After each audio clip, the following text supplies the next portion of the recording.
Welcome students. This program is all about getting three numbers from the user and then finding out the sum and average of the numbers. In the previous one we have learned how to accept two numbers and find the sum. So instead of two numbers I'm getting three numbers from the user and then finding out the sum in a variable sum of numbers where I'm adding all three numbers. Int function I have told you in the previous video. In case you want the description, I'll give in the I button.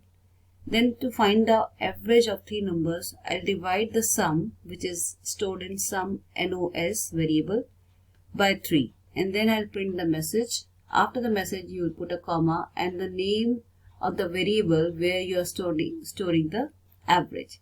And this is how it will be displayed. The first number I entered is 15, second is 14, and third is 1.